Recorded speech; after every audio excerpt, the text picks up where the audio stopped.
مختبرنا السنوي.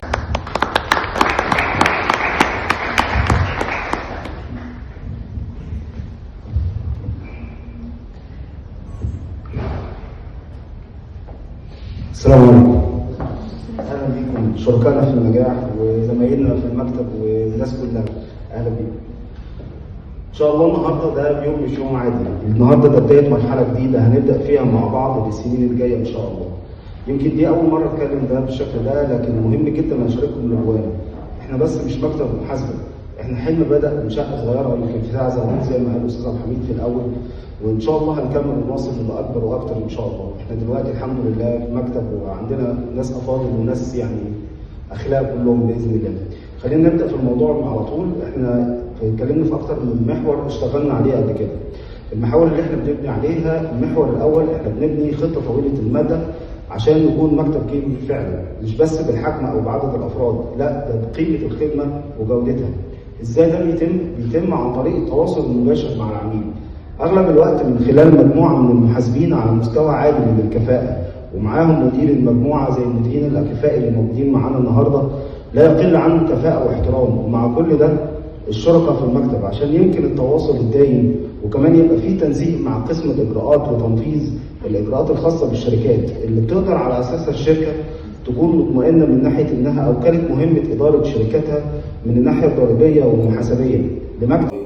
ودي ضربنا التيم بتاعنا عشان يقدر يكون جاهز لاي نظام محاسبي، وكمان بيقدر يدرب العميل على حسب طلبه في نظام الضرائب، سواء تقديم الفواتير او حتى تقديم الاقرارات المبسطه، لان في ساعات بيكون العملاء بتطلب ان هي تقدم هي فواتيرها او الاقرارات المبسطه الخاصه بيها، وده بندرب بيه العميل كمان ان هو يقدر يشتغل عليها.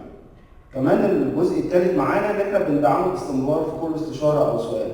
اغلب العملاء عندنا خصوصا في بدايه عملهم بيكون محتاج استشارات اغلب الوقت عشان يعرف هو ماشي صح ولا لا، وخصوصا من الناحيه الضريبيه، وده بنوفره عن طريق عمل جروب للتواصل المباشر مع العميل، وده بيكون عن طريق الاتصالات لتقديم الخدمات اللي محتاجها من استشارات محاسبيه او ضريبيه، ومتابعه ليه دايما عشان لو اخذ قرار استثماري يكون واخده بالطريقه الصح وبشكل صح، وكمان ياخده بمنتهى السهوله وعارف ابعاده كويس قوي.